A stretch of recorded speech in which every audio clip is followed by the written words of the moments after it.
जय श्री कृष्णा। जगत में हर इंसान को किसी न किसी प्रकार की निर्बलता अवश्य होती है। जैसे कोई अधिक गति से दौड़ नहीं पाता तो कोई अधिक भार नहीं उठा पाता, कोई किसी असाध्य रोग से पीड़ित रहता है तो कोई पढ़े हुए पाठों को याद नहीं रख सकता।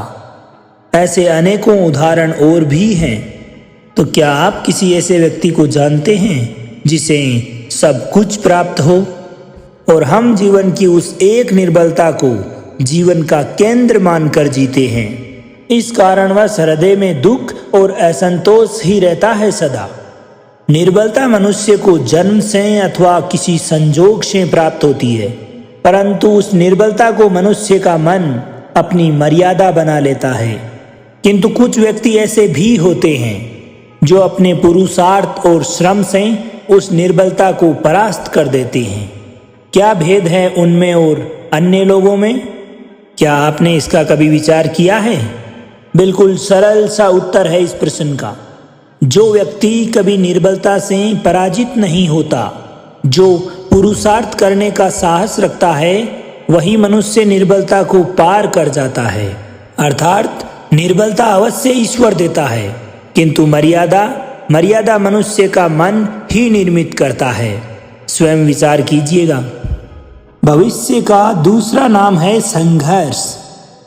हृदय में आज कोई इच्छा उत्पन्न होती है और इच्छा पूर्ण नहीं हो पाती तो हृदय भविष्य की योजना बनाता है, भविष्य में इच्छा पूर्ण होगी ऐसी कल्पना करता है।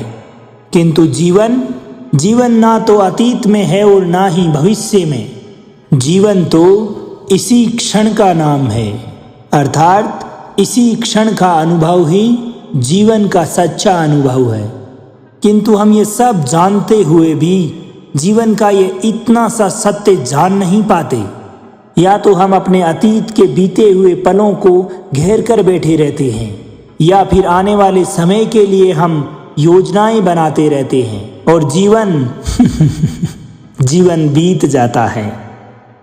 दोस्तों, एक सत्य अगर हम हृदय में उतार लें कि ना तो हम भविष्य देख सकते हैं और ना भविष्य निर्मित कर सकते हैं, हम तो केवल धैर्य और साहस के साथ भविष्य को आलिंगन दे सकते हैं, स्वागत कर सकते हैं भविष्य का। तो क्या जीवन का हर पल जीवन से नहीं भर जाएगा? आप स्वयं विचार कीजिए। ज्ञान की प्राप्ति सदा ही समर्पण से होती है, इस बात को हम सब जानते हैं। किंतु समर्पण का वास्तविक महत्व क्या है? क्या हमने कभी विचार किया? मनुष्य का मन सदा ही ज्ञान प्राप्ति में विभिन्न बाधाओं को उत्पन्न करता है। कभी अपने आप को किसी अन्य विद्यार्थी से ईर्ष्या उत्पन्न हो जाती है, कभी पढ़ाए हुए पाठों पर संदेह उत्पन्न होता है और कभी गुरु द्वारा दिया गया दंड हमारे मन को अहंकार से भर देता है। बताओ नहीं, क्या ऐसा नहीं होता? न जाने कैसे कैसे विचार मन को सदैव भटकाते रहते हैं और मन की इसी अयोग्य स्थिति के कारण हम ज्ञान प्राप्त नहीं कर पाते। मन की योग्य स्थिति केवल और केवल समर्पण भाव से उत्पन्न होती है। समर्पण मनुष्य के अहंकार का नाश करता है, ईर्ष्या महत्वाकांक्षा आदि इच्छाओं को दूर कर हृदय को शांत करता है और मन को एकाग्र करता है। वास्तव में ईश्वर की सृष्टि में न ज्ञान की मर्यादा है न ज्ञानियों की। गुरु दत्तात्रेय ने तो गाय और श्वान से भी ज्ञान प्राप्त कर लिया था। अर्थात विषय चाहे ब्रह्म ज्ञान का हो या जीवन के ज्ञान का या गुरुकुल में प्राप्त होने वाले ज्ञान का, गुरु से अधिक महत्वपूर्ण है उस गुरु के प्रति हमारा समर्पण भाव। क्या ये सत्य नहीं? प्रत्येक मनुष्य के जीवन में एक ऐसा क्षण जरूर आता है जब सारे स्वार्थ, सारी आशाएं, सारे दृश्य ध्वस्त हो जाते हैं। जीवन के सारे आयोजन ही बिखर जाते हैं। जो कुछ भी हमने प्लानिंग की है वो सारी की सारी चौपट हो जाती है। एक ओर धर्म होता है और दूसरी ओर दुख, और इसी स्थिति को धर्म संकट कहते हैं। जब धर्म का वहन ही संकट होता है और धर्म का त्याग ही दुख। विचार कीजिए, कभी किसी स्वजन के विरुद्ध सत्य बोलने का अवसर मिल जाता है, कभी ठीक दरिद्रता के समय सरलता से चोरी करने का मार्ग प्राप्त हो जाता है, कभी किसी शक्तिशाली राजनेता या राजा के कर्मचारी का अधर्म प्रकट हो जाता है। सबके जीवन में ऐसी घटनाएं बनती ही रहती है। अधिकतर लोग ऐसे किसी भी क्षण को धर्म संकट के रूप में जान ही नहीं पाते। हमें किसी प्रकार के संघर्ष का अनुभव तक नहीं होता। सहजता से दुख की ओर खींचे चले जाते हैं, जिस प्रकार मक्खी गुड़ की तरफ खींची चली जाती है। वास्तव में धर्म संकट का क्षण उस परमात्मा के निकट जाने का क्षण होता है। अगर हम जीवन के संघर्षों से भयभीत ना हो, सुख की ओर आकर्षित ना हो, अपने धर्म पर सदैव दृढ़ रहें, तो परमात्मा का साक्षात्कार दूर नहीं। पवन से युद्ध करने वाला पत्ता अगर पेड़ से गिरता है तो भी आकाश की ओर उड़ता है। पवन से उठने वाली धार वहीं जमीन पर रह जाती है। अर्थात धर्म संकट से अगर हम संकट को ही टाल दें तब सुख तो मिलता है, जीवन बढ़ता है, किंतु क्या चरित्र नहीं टूटता? क्या आत्मा दरिद्र नहीं हो जाती? क्या ईश्वर से अंतर नहीं हो जाता? स्वयं विचार कीजिए।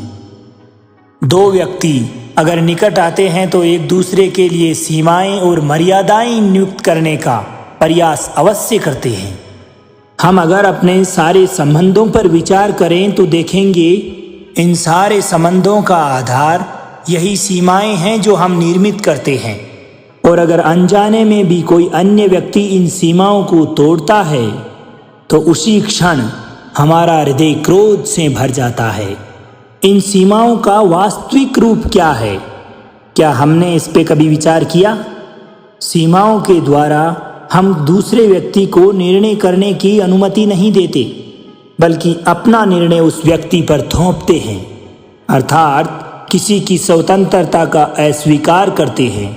और जब किसी की स्वतंत्रता का अस्वीकार किया जाता है तो उसका हृदय दुख से भर जाता है।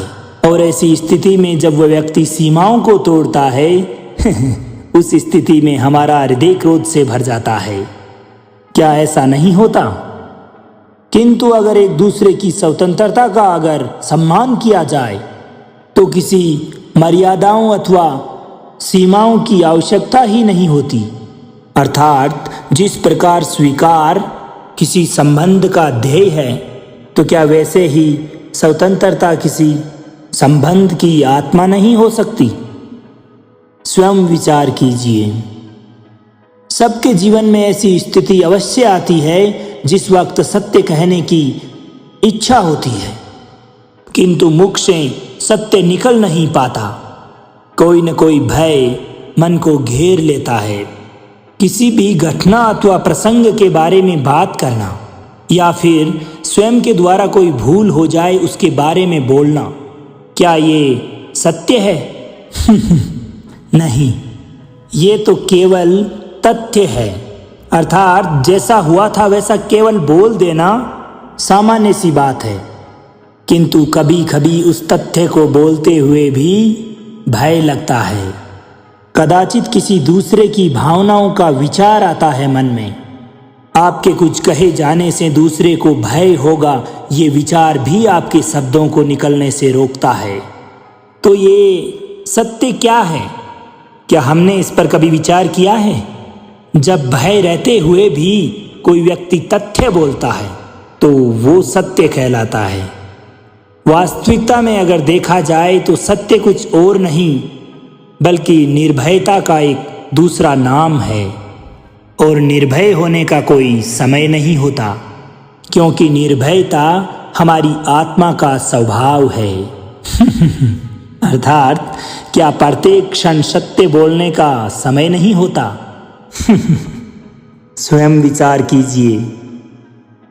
श्रेष्ठता का क्या अर्थ है? श्रेष्ठता का अर्थ है कि दूसरों से अधिक ज्ञान अर्जित करना। अर्थात मूल्य इस बात का नहीं कि स्वयं ने कितना ज्ञान अर्जित किया, बल्कि मूल्य इस बात का है कि प्राप्त किया हुआ ज्ञान अन्य लोगों से कितना अधिक है। अर्थात श्रेष्ठता की इच्छा ज्ञान प्राप्ति को भी एक स्पर्धा बना देती है, कंपटीशन बना देती है। और किसी भी स्पर्धा में विजय अंतिम कब होती है? कुछ समय के लिए तो श्रेष्ठ बना जा सकता है, परंतु सदा सदा के लिए कोई श्रेष्ठ नहीं होता। और फिर वही असंतोष, पीड़ा, परेशानियां, दुख, जिनसे संघर्ष जन्म लेता है। किंतु अगर हम श्रेष्ठ बनने की बजाय अगर उत्तम बनने की चेष्टा करें तो क्या होगा? उत्तम का अर्थ है यानी कि जितना प्राप्त करने योग्य है वो सारा प्राप्त कर लेना, किसी से अधिक पाने की इच्छा से नहीं, मात्र आत्मा की तृप्ति हेतु कुछ प्राप्त करने की इच्छा। उत्तम के मार्ग पर किसी दूसरे से प्रतिस्पर्धा नहीं होती, स्वयं अपने आप से स्पर्धा होती है। अर्थात उत्तम बनने वाले को देर अंधेर सारा ज्ञान प्राप्त हो जाता है और बिना प्रयत्न के ही वो श्रेष्ठ बन जाता है। किंतु जो व्यक्ति केवल श्रेष्ठ बनने की भागदौड़ में लगा रहता है, वो श्रेष्ठ बने या ना बने उत्तम कभी नहीं बन पाता। अब तय आपको करना है कि श्रेष्ठ बनना है अथवा उत्तम, निर्णय आपका है। सूत्रों और पूर्व आभासों के आधार पर हम भविष्य में प्राप्त होने वाले सुख दुख की कल्पना करते हैं। भविष्य के दुखों को मिटाने के लिए, दूर करने के लिए हम आज योजना बनाते हैं। किंतु कल के संकट को यदि आज निर्माण करने के लिए हमें लाभ मिलता है या हानि प्राप्त होती है, यह प्रश्न हम कभी नहीं करते। सत्य तो यह है कि संकट और उसका निवारण सार्थजन है, व्यक्ति के लिए भी और सृष्टि के लिए भी। नहीं तो आप अपने भूतकाल का स्मरण कीजिए, आप तुरंत ये जान पाएंगे कि जब जब भी संकट आता है तब तब उसका निवारण करने वाली शक्ति भी जन्म लेती है। बस यही तो जगत का चलन है। वस्तुतः संकट ही शक्ति के जन्म का कारण है। प्रत्येक व्यक्ति जब संकट से निकलता है तो एक पद आगे बढ़ा होता है, अधिक चमकता है, आत्मविश्वास से अधिक भरा होता है, ना कि अपने लिए अपितु विश्व के लिए भी। क्या ये सत्य नहीं? वास्तव में संकट का आना है एक अवसर का जन्म, अपने आप को बदलने का अवसर, अपने विचारों को ऊंचाई तक ले जाने का एक अवसर, अपनी आत्मा को बलवान और ज्ञान मंडित बनाने का एक अवसर। जो ये कर पाता है उसे कोई संकट नहीं होता, और जो ये नहीं कर पाता वो तो स्वयं एक संकट है इस संसार के लिए। विचार कीजिए। स्वयं विचार कीजिए। जीवन का हर क्षण निर्णय का क्षण होता है, डिसीजन का क्षण होता है। प्रत्येक पद पर किसी न किसी प्रकार का निर्णय करना ही पड़ता है। निर्णय का विषय चाहे कुछ भी हो, और निर्णय अपना प्रभाव छोड़ जाता है। आज लिए गए निर्णय भविष्य में दुख अथवा सुख का निर्धारण करते हैं, न केवल अपने लिए बल्कि अपने परिवार के लिए, आने वाली पीढ़ियों के लिए, इस संसार के निर्माण के लिए भी। जब किसी प्रकार की दुविधा हमारे सामने आती है तो मन व्याकुल हो जाता है, हम इमोशनल हो जाते हैं, अनिश्चितता से भर जाता है। निर्णय का वो क्षण एक युद्ध बनकर सामने आ जाता है और हमारा मन बन जाता है युद्ध भूमि। अधिकतर निर्णय हम दुविधा का निवारण करने के लिए नहीं, बल्कि केवल और केवल अपने मन को शांत करने के लिए, अपने मन को सांत्वना प्रदान करने मात्र के लिए लेते हैं। पर क्या कोई दौड़ते हुए भोजन ग्रहण कर सकता है? नहीं। तो क्या युद्ध से जूझता हुआ मन किसी भी प्रकार का योग्य निर्णय ले पाएगा? वास्तव में व्यक्ति जब शांत मन से अगर कोई निर्णय करता है तो वह अपने लिए सुखद भविष्य का निर्माण करता है। किंतु अगर वह अपने मन को शांत करने के लिए अगर कोई निर्णय करता है तो वो व्यक्ति भविष्य में अपने लिए कांटों भरा वृक्ष लगाता है। आप स्वयं विचार कीजिएगा, अपने जीवन में आने वाले संघर्षों के लिए यदि मनुष्य अपने आप को योग्य नहीं मानता, जब उसे अपने ही बल पर विश्वास नहीं रहता, सेल्फ कॉन्फिडेंस अगर व्यक्ति खो देता है, उस स्थिति में वो व्यक्ति सद्गुणों को त्याग कर दुर्गुणों को अपनाता है। वस्तुतः है मनुष्य के जीवन में दुर्जनता जन्म ही उसी वक्त लेती है जब उसके अंतर में आत्मविश्वास नहीं रहता, अपना सेल्फ कॉन्फिडेंस वह खो देता है। यह आत्मविश्वास ही है जो आपकी अच्छाई को धारण करता है। अब आत्मविश्वास की बात आती है तो यह आत्मविश्वास है क्या? What is self confidence? जब मनुष्य ये मानता है कि जीवन का संघर्ष उसे अपने आप में दुर्बल बना रहा है, तो उसे अपने आप पर विश्वास नहीं रहता। वो उस संघर्ष से लड़कर पार जाने की बजाय उस संघर्ष से छूटने के उपाय ढूंढने लगता है। वस्तुतः उसके मन में भय उत्पन्न होता है। लेकिन अगर वह व्यक्ति यह सोचने लग जाए कि यह संघर्ष उसको मजबूत बनाता है, ठीक उसी प्रकार जैसे व्यायाम करने से हमारे शरीर की शक्ति बढ़ती है, तो प्रत्येक संघर्ष के साथ उसका उत्साह बढ़ता है और आत्मविश्वास भी बढ़ता है। अर्थात आत्मविश्वास और कुछ भी नहीं, अपने मन की स्थिति, जीवन को देखने का दृष्टिकोण मात्र है। और अपने जीवन को देखने का दृष्टिकोण तो मनुष्य के अपने हाथ में होता है ना। हम जैसा दृष्टिकोण रखेंगे वैसा ही जीवन देखने लगेंगे। तो स्वयं विचार कीजिए कैसे अपने सेल्फ कॉन्फिडेंस को इंक्रीज करना है। एक पिता सदा ही अपनी संतान के सुख की कामना करता रहता है, उनके भविष्य की चिंता करते रहते हैं। इसी कारणवश वह अपनी संतान के भविष्य का मार्ग स्वयं निश्चित करने का प्रयास करता रहता है। जिस मार्ग पर पिता स्वयं चला है, जिस मार्ग के कंकर पत्थरों को उसने स्वयं देखा है, महसूस किया है, मार्ग की धूप, मार्ग की छांव को स्वयं जाना है, और उसी मार्ग पर उसका पुत्र भी चले, निश्चित रूप से यही इच्छा रहती है हर पिता की। निसंदेह उत्तम भावना है ये। किंतु 3 प्रश्नों पर विचार करना हम भूल ही जाते हैं।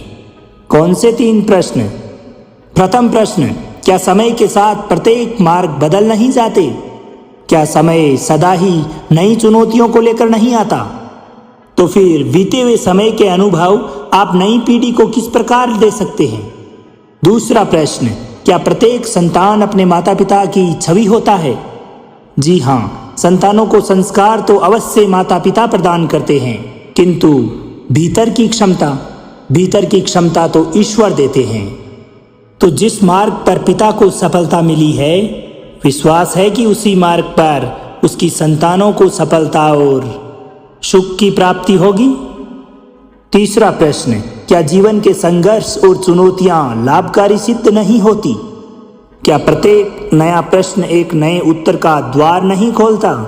तो फिर संतानों को नए नए प्रश्नों, संघर्षों और चुनौतियों से दूर रखना, यह उनके लिए लाभ करना कहलाएगा या हानि पहुंचाना? अर्थात जिस प्रकार संतान के भविष्य का निर्माण करने की बजाय उसके चरित्र का निर्माण करना श्रेष्ठ है, वैसे ही अपनी संतानों का जीवन निश्चित करने की बजाय उन्हें नए संघर्षों के साथ जूझने का मनोबल व ज्ञान प्रदान करना अधिक लाभदायक नहीं सिद्ध होगा।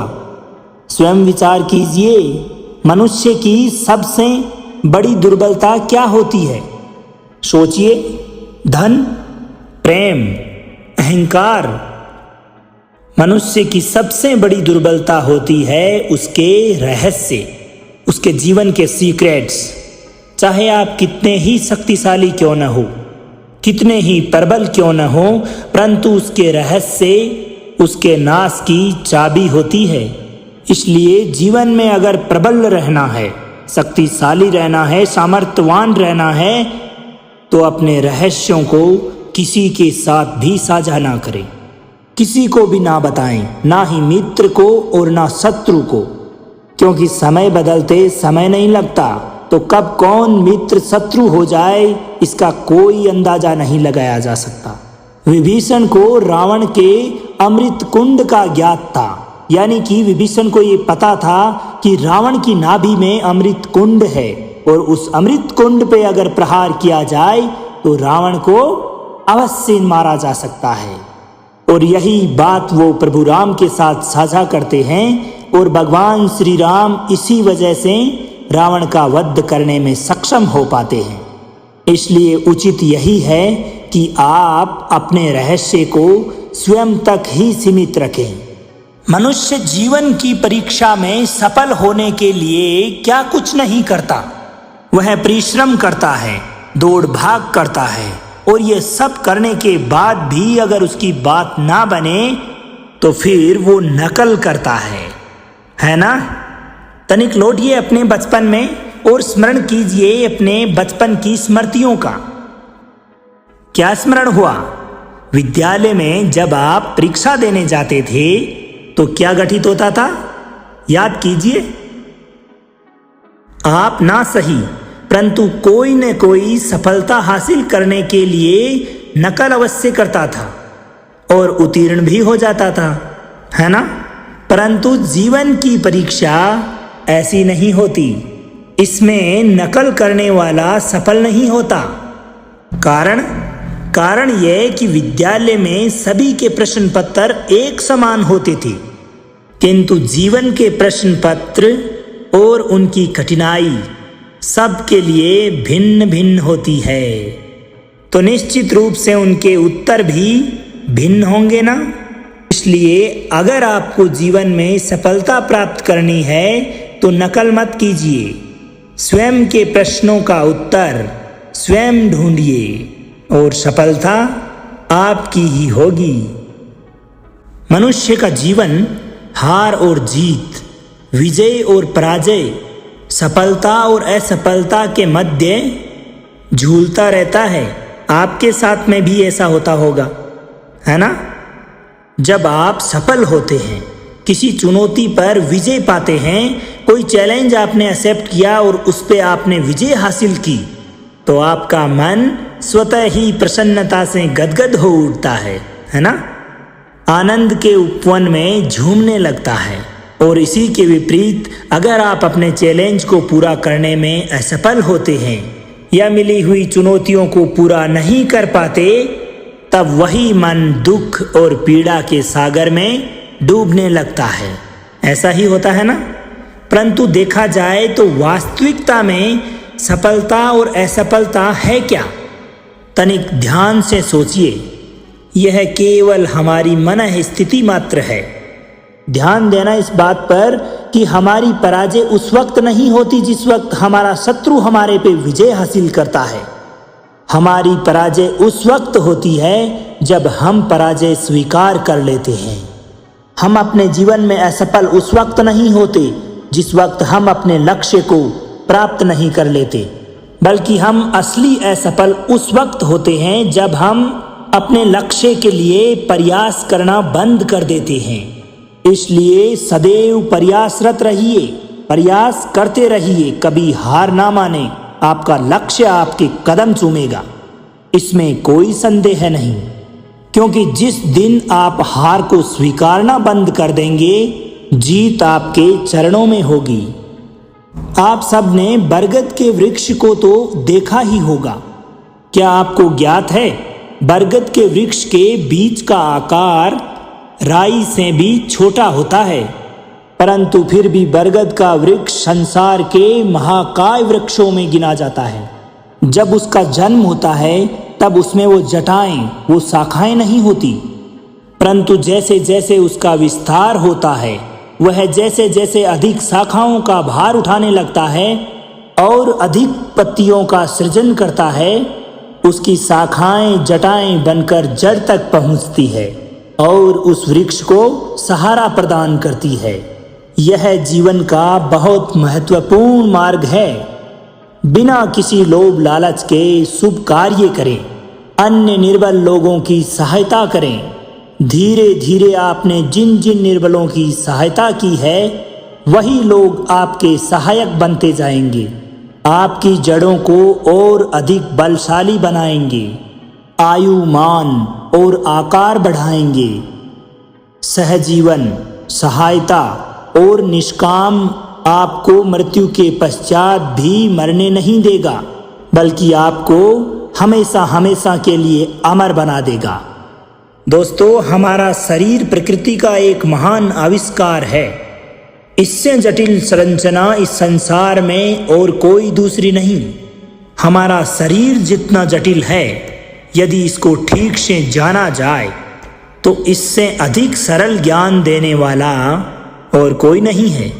हमारे शरीर में 5 इंद्रियां होती है जो हमें भाव, स्वर्ण और वस्तुओं का बोध कराती है।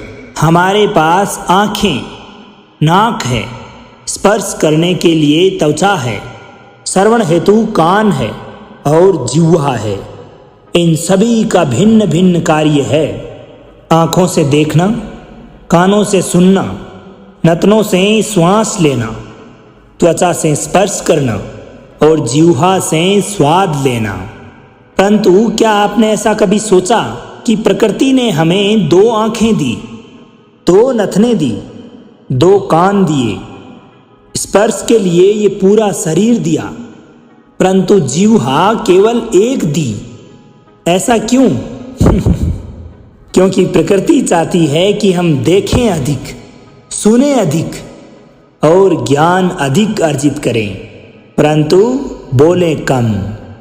क्योंकि अधिक बोलना व्यक्ति के नाश को निमंत्रण देता है। इस बात का स्मरण रखिएगा। सब लोग सदा यही कहते आए हैं कि यदि आगे बढ़ना है तो अपनों का साथ दो। सत्य कहते हैं, अपनों का साथ देना ही चाहिए, परंतु साथ देने से पूर्व यह अवश्य पहचान लेना चाहिए कि अपने हैं कौन। वास्तविकता में हम जिनका साथ दे रहे हैं वो अपने हैं भी या नहीं। क्या अपने वही होते हैं जिनके साथ हमारा रक्त संबंध होता है, या अपने मित्र? अपने वो होते हैं जो हमें सदैव सद्कार्य करने के लिए प्रेरित करते रहें, अच्छे कामों के लिए हमें सदैव मोटिवेट करते रहें। ऐसे लोग अपने होते हैं। जीवन में हमें आगे बढ़ने के लिए हमारा साथ दे। और वो जिनका साथ देने से समाज का नाश हो, धर्म की हानि हो, वो सगे होकर भी सगे नहीं होते। इसलिए जब भी आप जीवन में अपनों की परिभाषा का चुनाव करें तो उन्हीं का चुनाव अपनों में करें जो आपके जीवन में, आपकी प्रगति में, आपको आगे प्रोत्साहित करने में आपका सदैव साथ देते आए हों, बल्कि उन्हें नहीं जो आपको सदैव जीवन में अंधकार और अज्ञान के मार्ग पर चलने को कहते हैं। आप जिनसे भी प्रेम करते हैं सदैव उनके समीप रहना चाहते हैं, है ना? ऐसा कभी नहीं चाहते कि कभी भी जीवन में अपनों से दूर रहना पड़े, बिछड़ना पड़े। परंतु एक समय के पश्चात अपनों से दूर हो जाना उन्नति के लिए अति आवश्यक है। आप माता पिता हैं ना? अगर आप अपनी संतान के जीवन के हर पथ पर सदैव मार्गदर्शन ही करते रहेंगे तो आपकी संतान कैसे वो अपने जीवन में आने वाले संघर्षों, चुनौतियों का सामना करते हुए एक नव पथ का निर्माण कर पाएंगे? मार्ग के कांटों से अपने आप को बचाना कैसे सीख पाएंगे? इसीलिए एक निश्चित समय के बाद अपनों से बनाई गई दूरी भी लाभकारी सिद्ध होती है।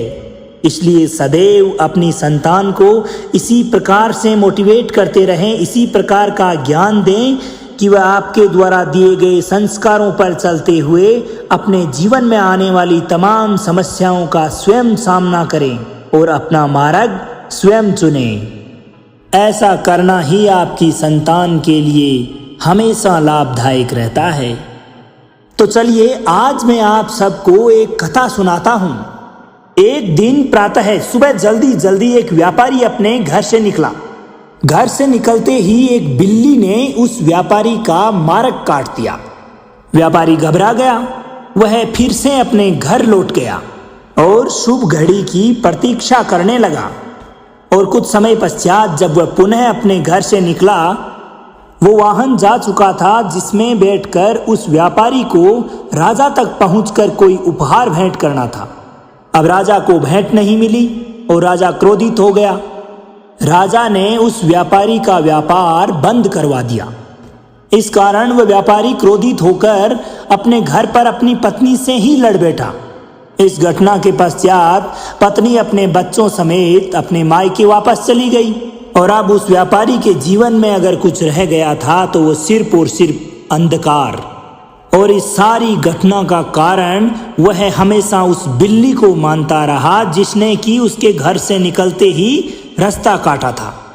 ऐसे ही एक दूसरा व्यापारी राजा को भेंट देने निकला और उस व्यापारी का मार्ग भी एक बिल्ली ने काट दिया।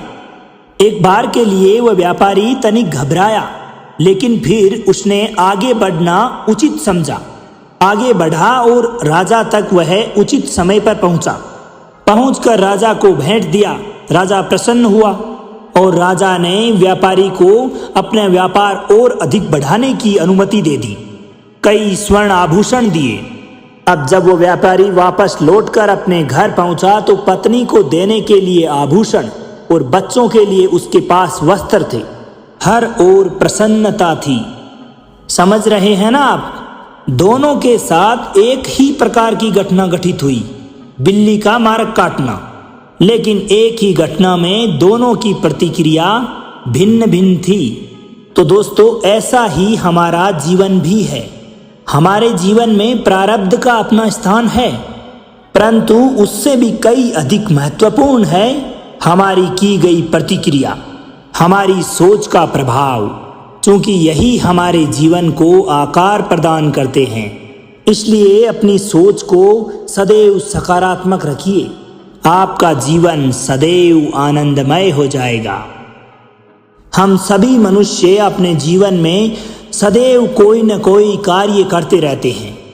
अब कार्य करते हैं तो थकान की अनुभूति भी होती है, और अगर थकान ना उतरे तो आगे कार्य करने का मन नहीं होता। हम आशा करते हैं कि कदाचित एक दिवस में 24 की बजाय 26 घंटे होते तो आराम करने के लिए हमें और अधिक समय मिल जाता। हमें ऐसा अनुभव होता है कि हम बहुत अधिक कार्य कर रहे हैं, होता है ना? परंतु क्या आप लोगों ने सोचा कि जो लोग इस संसार में सफल हैं, उनके जीवन में भी सफल होने के लिए एक दिन में वही 24 घंटे थे जिनमें उन्होंने सफलता को हासिल किया। तो फिर भी वो सफल क्यों और हम असफल क्यों? इसका एक छोटा सा रहस्य है। वो उस कार्य का चयन करते हैं जो उन्हें प्रिय है, जिस कार्य को करने में उन्हें आनंद आता है। उन्हें यह लगता ही नहीं कि वह कोई कार्य कर रहे हैं। उन्हें बस यही अनुभूति होती रहती है कि वो सदैव प्रतिपल आनंद मना रहे हैं। और जब आप आनंद मनाते हो तो थकावट कैसी?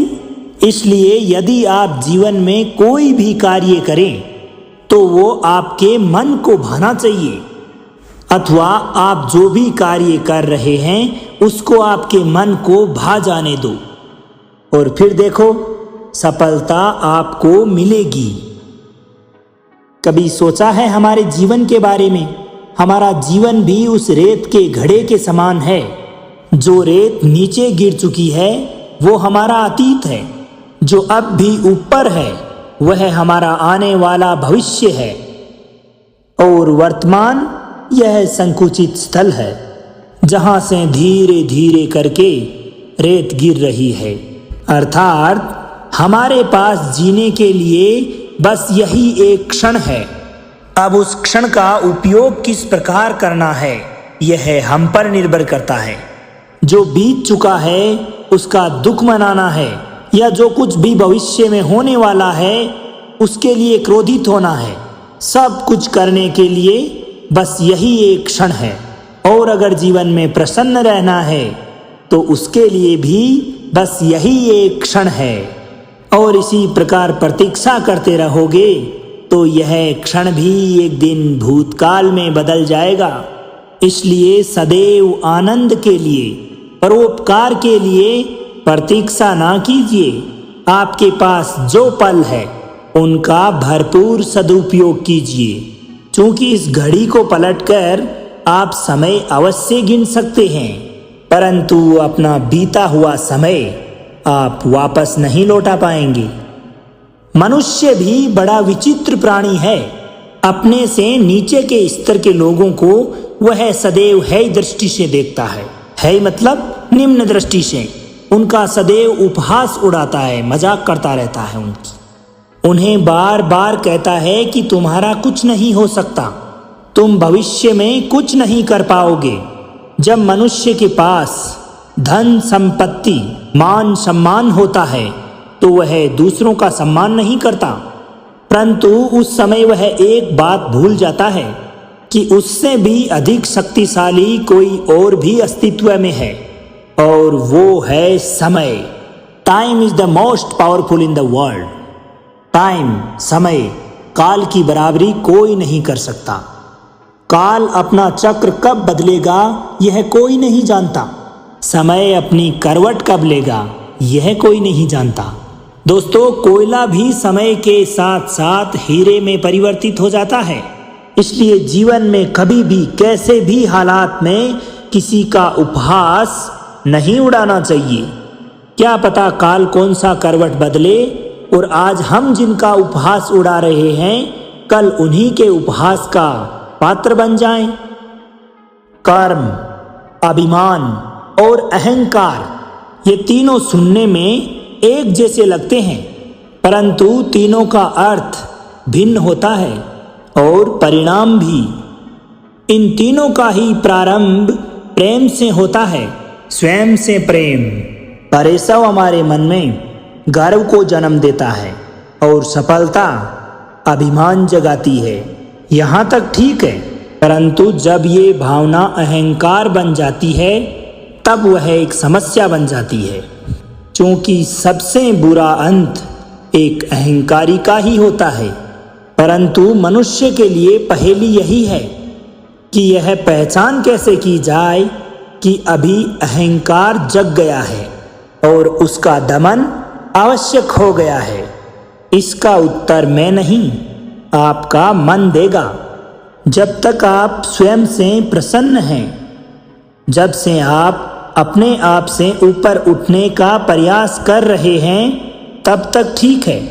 परंतु जब आपके मन में दूसरों को नीचा दिखाने का भाव आ जाए, उसी वक्त सावधान हो जाइएगा, क्योंकि यही अहंकार है जो वास्तविकता में आपको हीन कर रहा है। चलो आज मैं आपको एक कहानी सुनाता हूँ। एक दिन गोकुल में दो व्यापारी आए। एक व्यापारी शहद का व्यापारी था। बड़ा मीठा शहद था उसके पास, परंतु वह गोकुल में लंबे समय तक टिक नहीं पाया। उसको व्यापार में हानि हुई और वह शीघ्र ही व्यापार छोड़कर गोकुल से चला गया। और दूसरा व्यापारी जो था वह मिर्च का था। पहले दिन वह एक पोटली मिर्च लाया और दूसरे ही दिन पूरी की पूरी बैलगाड़ी भरकर लाया, और धीरे धीरे पूरी मथुरा में उसकी धाक जम गई। इस बात से मुझे बड़ा आश्चर्य हुआ, तो मैंने बाबा से पूछा कि ऐसा क्यों? एक मीठे शहद का व्यापारी कंगाल हो गया और मिर्च का व्यापारी धीरे धीरे अपने व्यापार में उन्नति करते हुए सेठ बन गया।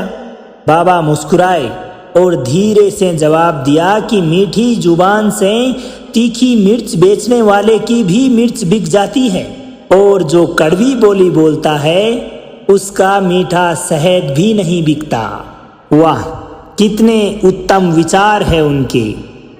और उचित ही है, मनुष्य अपने जीवन में सदैव अपने वचनों से ही ऊपर उठता है और अपने वचनों से ही गिरता है। इसलिए अपने जीवन में सदैव मीठी बोली बोलने का प्रयास कीजिए, आपका जीवन सरल हो जाएगा। मनुष्य की सबसे बड़ी दुर्बलता क्या होती है? सोचिए। प्रेम, अहंकार। मनुष्य की सबसे बड़ी दुर्बलता होती है उसके रहस्य। चाहे आप कितने भी शक्तिशाली क्यों न हो, कितने भी प्रबल क्यों न हो, परंतु उसके रहस्य उसके नाश की चाबी होती है। इसलिए प्रबल रहना है, शक्तिशाली रहना है, सामर्थ्यवान रहना है तो अपने रहस्यों को किसी को भी ना बताएं, ना मित्र को और ना ही शत्रु को, क्योंकि समय के साथ कब कौन मित्र शत्रु हो जाए ऐसा कहना संभव नहीं। विभीषण को रावण के अमृत कुंड का पता था, इसी कारण वह जब राम के साथ मिल गया तो वही अमृत कुंड की सूचना उन्हें भगवान श्री राम को दी और उसी रहस्य को जानने के पश्चात प्रभु श्री राम ने रावण का वध किया। इसलिए कोई भी रहस्य हो कभी भी किसी के साथ साझा ना करें। रहस्य ही आपकी बर्बादी की एक मुख्य चाबी होती है। दोस्तों, युवावस्था भी हमारे जीवन का कितना सुंदर काल होता है ना। बाहों में बल, मन में कुछ बड़ा कर जाने की चाह, आंखों में भविष्य के सुंदर और कोमल सपने, और इसी अवस्था में मनुष्य के भीतर पनपता है प्रेम। किसी को देखकर उसके प्रति मन मोहित हो जाता है और उसके पश्चात मनुष्य अपना सब कुछ उस पर न्यौछावर करने को तैयार हो जाता है। फिर प्रेम की परिणति होती है विवाह में। क्यों? सबको अपने जीवन के खट्टे मीठे स्मरण आए ना। परंतु यहीं से अधिकतर माता पिता और संतान के मध्य विचारों का विरोध शुरू हो जाता है। संतान को लगता है कि उसके द्वारा चुना गया जीवन साथी ही उसके लिए श्रेष्ठ है, और माता पिता को लगता है कि संतान अनजाने में भूल कर रही है। संतान का तर्क होता है कि उसे विवाह किससे करना है, यह अधिकार उसी का है, और माता पिता का तर्क यह होता है कि अब भी जीवन साथी का चुनाव करने की समझ संतान में है ही नहीं। तो इस अवरोध का निदान किस प्रकार किया जाए? ऐसी स्थिति में उचित निर्णय किस प्रकार लिया जाए? ऐसी स्थिति का भगवान श्री कृष्ण एक ही मार्ग प्रशस्त करते हैं कि अपने उत्तरदायित्वों का भार और अपने से बड़ों के मापदंडों का भार विवाह करने से पूर्व ये जान लेना अति आवश्यक है कि विवाह मात्र अपने प्रेम को पा लेने का मार्ग नहीं है, अपितु विवाह से जीवन का एक नया द्वार भी खुलता है और हर नए जीवन के साथ नए उत्तरदायित्व भी होते हैं, नई जवाबदारियां आती है, नई जिम्मेदारियां बढ़ती है। और अगर इन उत्तरदायित्वों को ध्यान में रखते हुए समझते हुए निर्णय लिया जाए तो विश्वास कीजिए आपका दाम्पत्य जीवन खुशियों से भरा रहेगा और आपको जीवन में कभी भी यह पछतावा नहीं होगा, रिग्रेट फील नहीं होगा कि आपने कोई अनुचित निर्णय लिया था। सागर का जल जब वाष्प बनकर उड़ता है तब हमें दिखाई नहीं देता। मेघ उस जल को अपने भीतर समा लेते हैं, लंबी यात्रा करते हैं, प्रयास करते हैं कि वो जल सदैव उनके भीतर ही छिपा रहे। परंतु जब वायु का वेग उन्हें उड़ाकर किसी बड़े पर्वत से ले जाकर टकरा देता है तब उन मेघों को बरसना ही पड़ता है, क्योंकि यही नियति है, इसी का नाम प्रकृति है। क्योंकि जल को अंततः सागर में जाकर मिलना ही है। ठीक ऐसा ही हमारे साथ भी होता है। हम सत्य को अपने मन के मेघों में चाहे जितना छुपाने की कोशिश करें, परंतु समय की आंधी उसे वास्तविकता के पर्वत से ले जाकर टकरा कर हमारे समक्ष ले ही आती है। जिस भय अथवा डर के कारण आप उस सत्य को सामने नहीं लाना चाहते, एक दिन वही डर, वही भय आपके सामने साक्षात आकर खड़ा हो जाता है और उस स्थिति में फिर हम लाचार हो जाते हैं, क्योंकि हमने उस भय से सामना करने की तैयारी नहीं की होती है। इसलिए दोस्तों, सत्य से कभी भागे नहीं, उसका डटकर मुकाबला करें, उसे छिपाएं भी नहीं, उसका स्वीकार करें। ऐसा करने पर आप भविष्य में उत्पन्न होने वाली बड़ी विपत्ति से बच जाएंगे। कभी कभी आप सभी के जीवन में एक ऐसी विचित्र समस्या अवश्य आती है कि शक्तिशाली के समक्ष मौन हो जाना। जब भी कोई आपसे अधिक शक्तिशाली आपके समक्ष होता है तो आप अपने आप को मौन कर लेते हैं, क्योंकि उस समय उस शक्तिशाली से विवाद करने से बचने के कारण आप मौन रह जाते हैं। मान लिया कि ऐसा करने से आप एक विवाद से तो बच जाते हैं, एक संघर्ष से अपने आप को बचा लेते हैं, परंतु ऐसा बचाव उसी समय एक बड़े संघर्ष को जन्म दे देता है। अब आप पूछोगे कैसे? क्योंकि ऐसी स्थिति में हमारा मौन रह जाना अनजाने में उसका समर्थन बन जाता है। उसको ये लगने लगता है कि यह मेरा सपोर्ट कर रहा है, मैं जो भी कार्य कर रहा हूँ इसके लिए यह व्यक्ति अपनी मौन की चुप्पी के साथ यह मेरा समर्थन कर रहा है, और उसे अपने कार्य को करने में और अधिक बढ़ावा मिलता है, और इस प्रकार वह अपने आप को और अधिक शक्तिशाली महसूस करता है। और यहीं से, इसी समय से ही हमारा दमन शुरू हो जाता है। एक के बाद एक हम निरंतर अन्याय में सम्मिलित होते चले जाते हैं। तो अब इसका तोड़ क्या है? इस बात को जानने के लिए यह जानना अति आवश्यक है कि वह कौन सी बात है जो आपको उसका विरोध करने से रोकती है। ये उस सामने वाले की शक्ति नहीं है जो आपको रोकती है, ये आपके मन के भीतर छिपा आपका भय है जो आपको उसका विरोध करने से रोकता है। आपका डर ही उसका मनोबल बढ़ाता है, और ये आपका डर ही है जो कि आपको उसके सामने संघर्ष करने के लिए कमजोर महसूस करवाता है। हाँ, कभी कभी भय आपकी सुरक्षा अवश्य कर सकता है, परंतु साथ साथ यह भी जानना जरूरी है कि यह भय ही है जो आपको मौन रख रहा है। इसलिए अपने मन से भय का त्याग कर दें, इस भय को अपने मन से बाहर निकाल दें और खुलकर अनैति का, अन्याय का, अधर्म का पूर्ण रूप से विरोध कीजिए, और फिर देखिएगा आपका मन कितना मुक्त और हल्का महसूस करता है।